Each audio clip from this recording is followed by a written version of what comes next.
Halo, salam sejahtera kepada semua kawan-kawan saya. Okay, nama saya Steven daripada Sinar Utama Kut Sdn Bhd. So, sangat terima kasih sebab anda semua uh, peminat dengan cara kedai pancing, cara untuk buka kedai pancing dengan kami. So, hari ini saya nak persembahkan tentang senarai semak untuk pembukaan kedai pancing.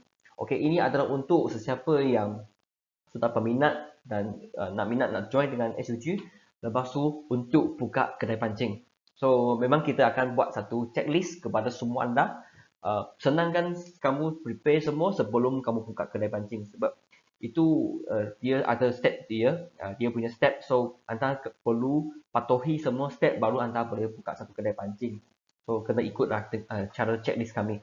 So ini checklist ini adalah pertama dekat Malaysia, okay? Yang ada syarikat suppliers yang buat checklist untuk uh, potential customer yang nak buka kedai pancing. Okay? So hari ini dia ada satu isi kandungan yang kita ada adalah ada lokasi, ada lesen perniagaan, ada belanjawan, renovate, stop, lepas tu tarik untuk buka kedai dan operasi.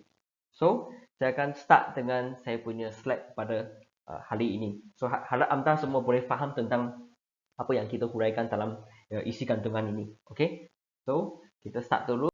Okay, untuk slide yang pertama, lokasi. Okay, so sebelum buka kedai pancing ini, anda perlu faham dulu tentang lokasi yang kamu pilih.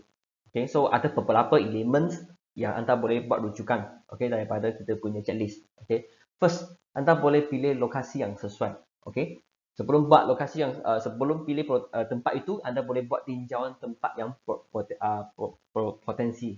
Okay, so boleh pilih beberapa lokasi dan buat perbandingan untuk lokasi yang paling baik sekali. Okay, so misalnya kita akan cadang di kawasan bandar. Okay, so kawasan bandar biasanya dia akan kumpul orang ramai.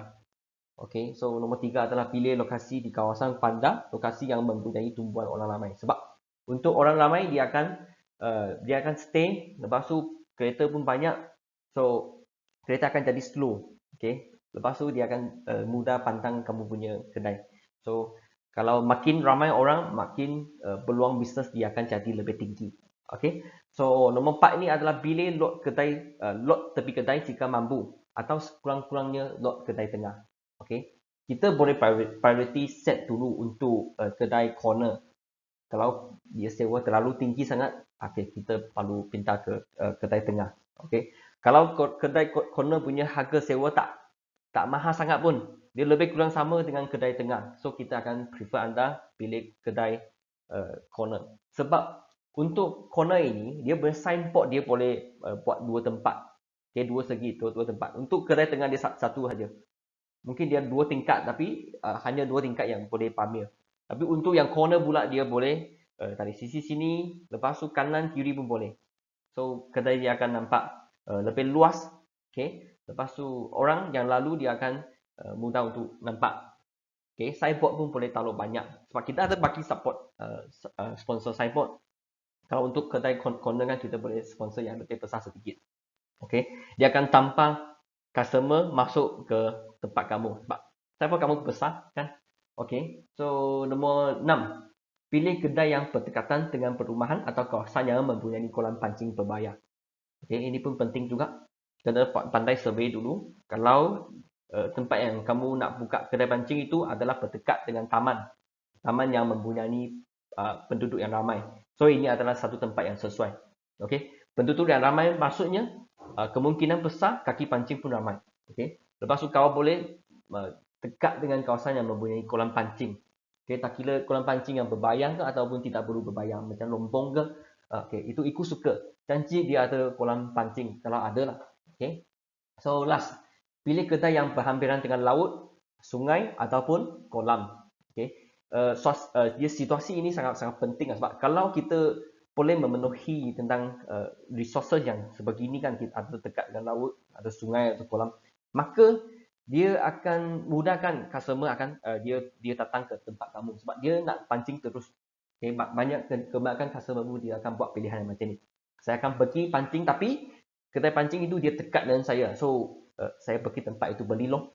Okay, so mereka pun senang. Okay, so next adalah lesen perniagaan. Okay, ini pun penting.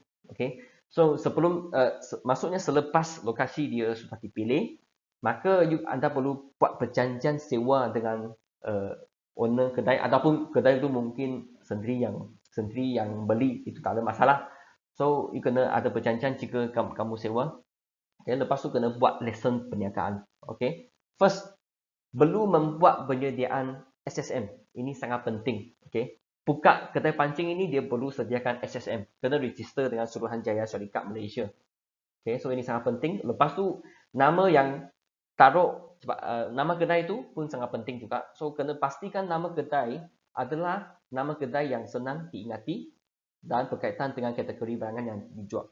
Okay, so misalnya kita boleh, kalau kita memang fokus untuk jual barangan pancing, okay, kita patut taruh ABC fishing tackle, ataupun ABC toko pancing, ABC kedai pancing macam ni. Jangan taruhlah ABC trading ataupun ABC enterprise.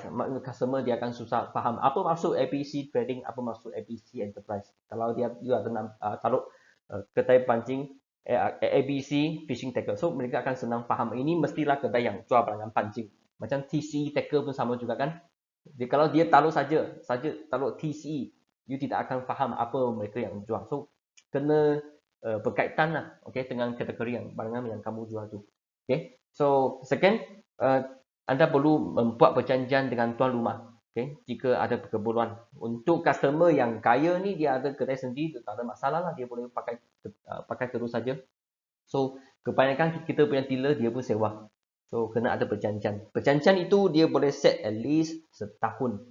Ataupun kita cadangkan kalau boleh tempat itu memang satu tempat yang sesuai, ataupun mempunyai people crowd, maksudnya ada customer banyak lalu, ada banyak orang lalu punya tempat. Okey, itu boleh tambah boleh panjangkan tempoh masa yang kamu sewa itu. Okey, mungkin dalam 2 tahun ke, selalunya 2 tahun mati, 2 tahun hidup, macam 4 tahun total. Kalau dia 2 tahun mati terus, maksudnya dalam 2 tahun ini dia tak boleh naik harga. Tuan rumah tak boleh naik harga. Untuk tahun 2 tahun yang seterusnya, dia boleh naik sewa dia, tak boleh lebih daripada 20% kalau tidak salah. Dia memang ada dia punya peraturan. Okay, so anda kena berbincang baik dengan tuan rumah lah sebelum kamu buka kedai pancing. Okay, so next adalah memohon alat pemadam api, fire extinguisher. Ini penting ah, ini kena penting. So sebelum kamu sudah design semua signboard, lepas tu berjanjian sewa kedai sudah ada, kan kena apply license untuk signboard, tanda papan. So you kena pergi juga untuk apply alat pemadam api. So ini sangat penting. Okay, boleh apply dengan pompa. Okay, so bukan sahaja pompa, maka ada lagi juga seperti next perlu ada papan tanda kedai. Okay, perlu ada papan tanda kedai.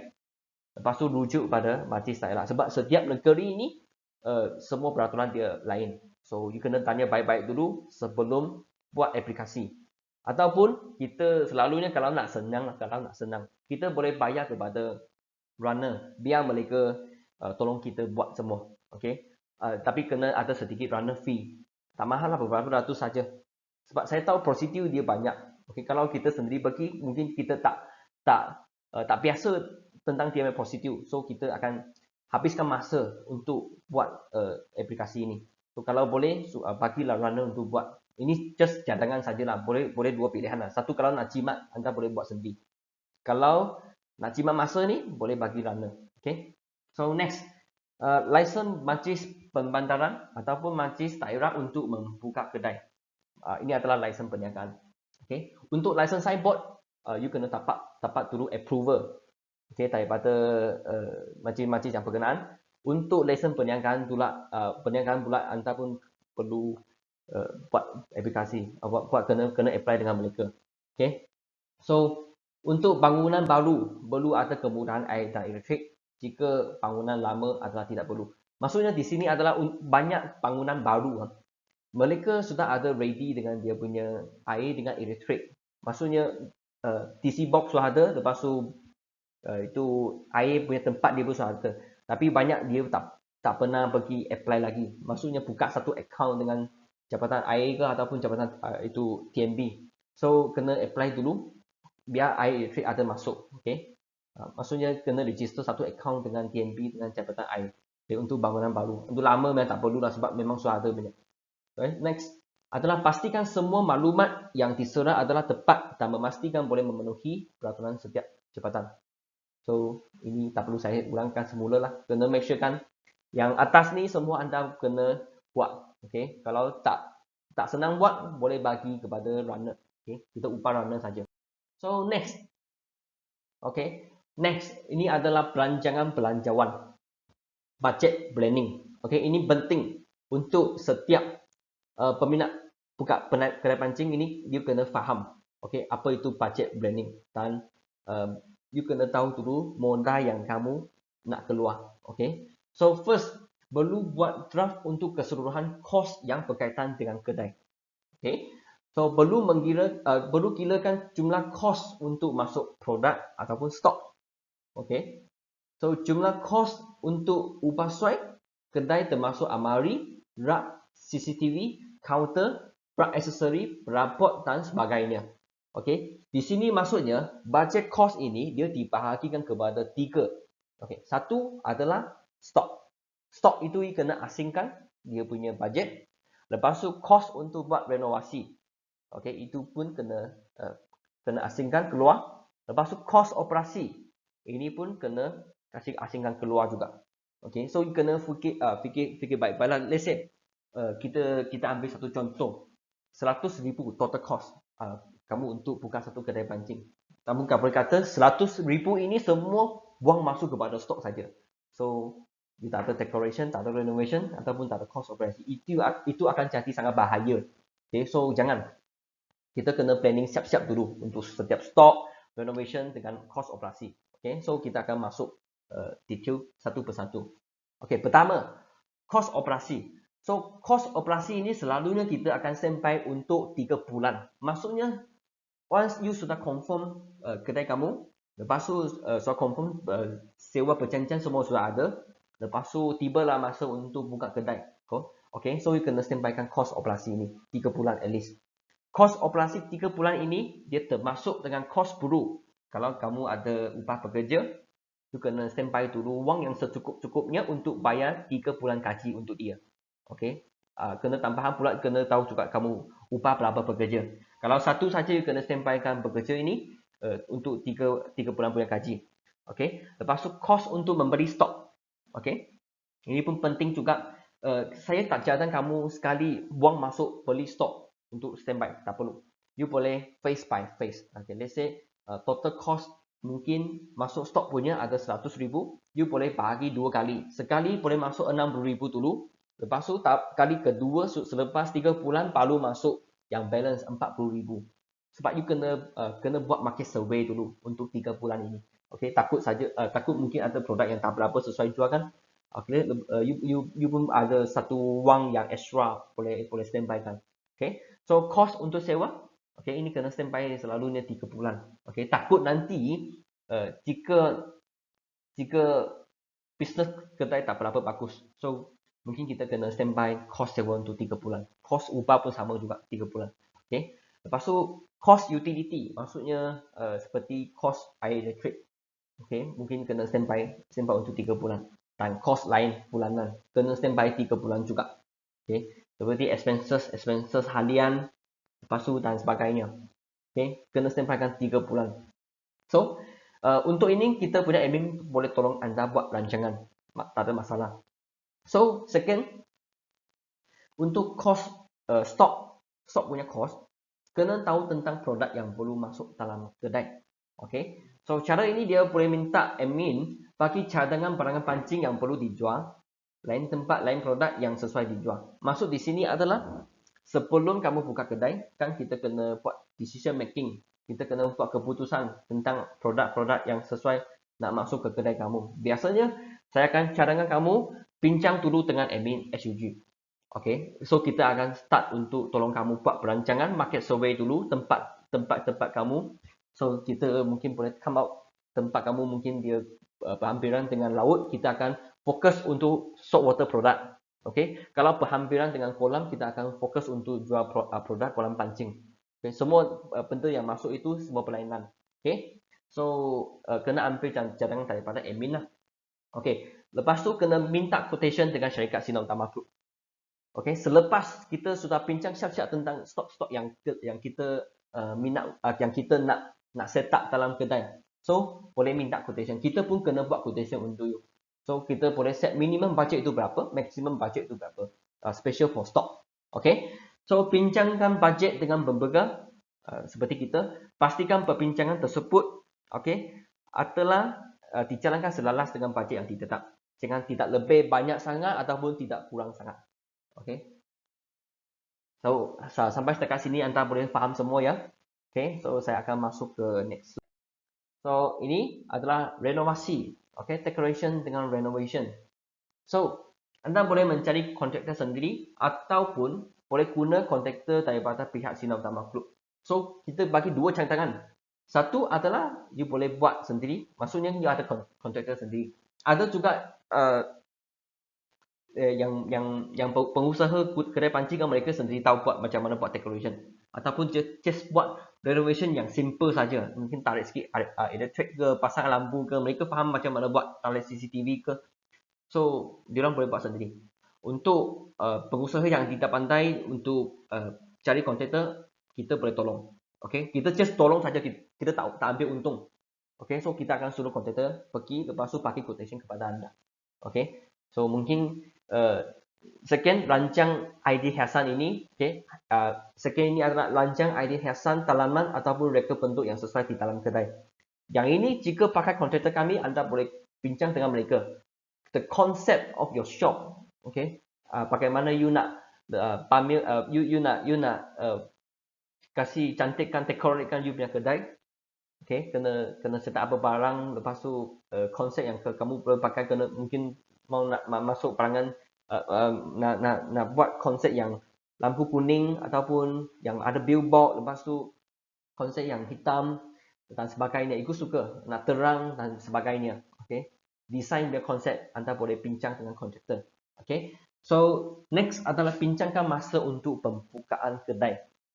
Setelah anda sudah dapat kontraktor, lepas tu sudah buat quotation semua, lepas tu pun sudah tahu tarikh untuk buat renovation tu berapa, hari berapa. So, tibalah masa untuk bincangkan masa pembukaan kedai. Biasanya sebulan. Paling cepat pun 2 minggu.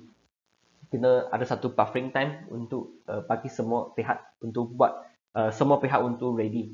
So biasanya 1 bulan. Setelah bincang dengan kontraktor ataupun setelah kita sudah buat decision untuk renovate kedai. So dalam jangka masa sebulan macam ni. So next, jika tidak mempunyai kontraktor, boleh rancang sendiri dalam pembelian barangan, lepas tu dan berapot dalam kedai. Buat sendiri loh, pun boleh juga, ramai pengusaha kedai pancing yang buat macam ni. Untuk penjimatan pula boleh beli berapot yang terpakai. Just simple saja. Kalau nak simple, no problem. Let's say saya rasa saya nak taruh saja amari cermin. Taruh saja sebiji amari cermin dalam harga RM1,000. Tengok saiz ada yang 4 kaki, ada 6 kaki, tinggi 4 kaki macam ni. Boleh bincang dengan kedai berapot. Ada mungkin yang mereka mempunyai berapot yang second hand, boleh beli dengan mereka. Tapi kena pastikan dalam condition yang baik. So itu saja untuk renovasi. So kita akan masuk ke paling penting sekali adalah stok. Dalam budget cost ini, cost yang terlibat paling banyak adalah stok. Anda perlu simpankan budget yang secukup-cukupnya untuk stok. Sebab pembelian stok ini kita agak penting. Sebab dia merupakan cash flow yang akan masuk ke akaun kamu. So masuk stok itu akan jadi sangat-sangat penting. So kita tengok untuk setiap idea dia. So first, setelah mendapat keputusan dalam budget, anda akan menerima quotation daripada admin SUG yang sesuai, yang mengikut budget anda. Second, pastikan produk yang penting dan stok yang perlu ada dalam quotation anda. So kena bincang baik-baik dengan admin dulu. Apa fikiran anda? Apa cadangan anda? Mungkin you rasa nak masuk perangan pancing yang fresh water, lepas tu bawa daripada RM300 set dan aksesori yang banyak. Okay. So pastikan admin faham. Lepas tu admin akan keluar quotation dan pastikan quotation itu adalah boleh memenuhi you punya kepuasan. Okay, you punya permintaan. Okay. So setelah menerima quotation, sila baca dengan teliti. Kena cek satu persatu adakah permintaan anda telah dipenuhi dalam quotation ini. Ini sangat penting ya. Lepas tu kita pun akan bagi formula. Okay, formula macam mana pilih produk. Okay, yang seperti ini, pilihan produk yang sesuai mengikut kesesuaian asas terdiri daripada aksesori sebanyak 40%. So aksesori dia majority. Okay, aksesori itu majority. Rod 30%, view 30%. Maksudnya seluruh kedai kan, kita majority cost adalah aksesori. Sebab aksesori dia merupakan produk yang cepat dijual. Okay, dia tak macam mesin dan joran. Sebab satu customer dia datang beli set pancing, lepas tu balik dia mungkin dalam setahun ini dia pun tak mungkin beli ke set kedua, ataupun dalam setengah tahun ini dia tak beli ke set kedua. So, tapi untuk aksesori pula seperti mata kail, seperti silver, seperti patu, seperti leader, seperti umpan dan sebagainya, dia mungkin tiap-tiap bulan pun kena beli. So, pastikan anda sediakan aksesori yang secukup-cukupnya dalam kedai anda. Okay, so ini adalah formula yang kita bagi anda. Okay, so next, wajib ada semua aksesori kerana aksesori adalah sangat penting dalam sebuah kedai. Okay, pilihan produk perlu mengikut kesesuaian pelanggan tempat tersebut. Okay, stok perlu mencukupi dan untuk menampung jualan dalam masa 1 hingga 3 bulan. Okay, kena pastikan ya. Jangan masuk terlalu kurang sangat benda. Nanti customer masuk, lah ini tempat baru sikit barang saja tak cukup saya beli. So lepas tu dia mungkin datang sekali saja. So pastikan anda masuk stok yang secukup-cukupnya. At least sebulan sampai ke 3 bulan. Mungkin dalam masa 3 bulan ini anda susah nak buat market survey, tak apa. Kan tadi saya sudah sebut total cost untuk budget beli stok boleh bagi 2 kali. Sekali kita panggil phase 1, you boleh masuk maturity 60% dulu. Lepas tu 40% itu you boleh simpan untuk kali kedua, phase 2. Okay, boleh buat 2 kali phase. Sebab you nak buat survey dulu untuk 3 bulan ini. Sebab anda tak pasti apa yang jualan laju kan. So kena buat survey dulu ya. So next, boleh mendapatkan nasihat dan pandangan daripada admin sebelum masuk stok. Okay. So stok perlu disediakan dan mencukupi selepas pengupayaan pengusahaan siap. Okay.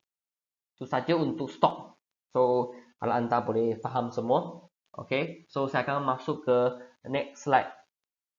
So next adalah tarikh untuk membuka kedai dan operasi seterusnya.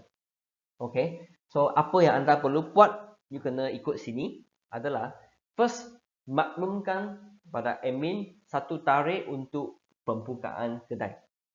Maksudnya target hari apa, bulan berapa nak buka kedai. Bagi admin tahu. Bagi kita tahu. Kita akan tolong kamu buat perancangan. Okay. So semasa pelancaran kedai sila lancar aktiviti tersebut. Maksudnya you boleh buat aktiviti yang hebat untuk promosi buka kedai. Let's say boleh buat buy one free one ke, boleh buat members registration ke, boleh buat juga free gift kepada top 50 customer ke, dan sebagainya. Biar tempat itu hari pertama ataupun minggu pertama menjadi meliah. Buatlah sikit promotion, buatlah sikit kita punya special punya event, ataupun ada orang yang suka buat jamuan. Itu depends lah. Kalau nak jimat tak perlu jamuan kita direct, mungkin buat promosi saja. Lagi cepat nak boleh nampak dia make effect. So nombor 3, rancang juga untuk membuat promosi sebelum pembukaan kedai. Perlu buat juga iklan dalam sosial media untuk menarik orang datang ke kedai. So kena pastikan you ada aktif dalam sosial media seperti Facebook, seperti Instagram, seperti WeChat, WhatsApp dan sebagainya. Anda kena pastikan nama kedai kamu itu akan muncul kepada sosial media semua. Lepas tu buat sikit promosi dalam sosial media tersebut. Buat iklan pun boleh juga untuk tarik minat orang luar boleh nampak kedai kamu yang baru buka. So, nombor 6. Boleh buat banner ataupun risalah sebelum perasmian kedai. Okey, buat banner tepi jalan sebelum mungkin sebelum 1 km nak sampai ke kedai kamu. Okey, buat satu arah tuju yang boleh tunjuk arah ke tempat kedai pancing kamu. Okey. So next, pekerja perlu diberi upah dan menerima latihan yang sepatutnya. Sebelum buka kedai pancing ya, sebelum, jangan selepas. Kalau nak buat training, okey, nak buat kita nak dia cepat sesuaikan tempat kamu. So you kena buat training terlebih dahulu. Okey, awal-awal dulu. So next, menyediakan satu peraturan kerja. Okey, di mana pekerja perlu faham tentang kerja job scope mereka, perkara yang perlu dibuat dan tidak boleh dibuat semasa waktu kerja, peraturan-peraturan kerja. Maksudnya staff handspoke kena jelaskan bagi mereka apa yang boleh buat dan apa yang tidak boleh buat. Okey. So kita kena memastikan mereka mempunyai etika kerja, sikap kerja yang betul. Okey. So ini sangat-sangat penting ah. Catatan sebarang pertanyaan juga boleh rujuk kepada admin. So yang tadi saya sebut ini semua adalah kita punya checklist, okey, sebelum buka kedai pancing. Okey, pastikan anda sudah bersedia. Okey, bersedia untuk tadi kita punya idea semua. Kita punya point semua. Anda pasti anda akan boleh bersedia semua. Lepas tu start berbincang dengan admin kami. Okey, itu sangat penting. Okey, untuk masa sekarang lah. So next adalah sampel signboard yang kita bagi sponsor adalah yang seperti berikut. So kita dalam seluruh Malaysia kita punya signboard design adalah standard punya. Okey, ini yang kita buat sponsorship untuk anda semua. Yang sesiapa yang sudah memenuhi kita punya target yang memenuhi kita punya quotation permintaan quotation. So anda boleh layak mendapatkan satu signboard yang sponsor daripada Sinar Utama Group Senyum Berhad. So kita memang provide training, kita memang tolong kamu buat perancangan semua dan harapkan anda boleh bekerja sama baik dengan kami sebab bisnes pancing ini dia merupakan satu bisnes yang jangka masa panjang, bukan jangka masa pendek. Okey. So kita pun harapkan anda boleh tak bencana rezeki yang berterus-terusan. Okey. So kita boleh jumpa lagi dalam masa yang paling dekat. Okey. Ini adalah last. Okey. So jika terdapat apa-apa pertanyaan saja, boleh tanya kepada saya, Siwan Kau ataupun tim admin saya, Sinar Utama Group Senyum Berhad punya admin. Okey. So itu sahaja yang saya kongsi untuk hari ini. Okey, terima kasih banyak-banyak. Kita jumpa lagi. Okey, bye.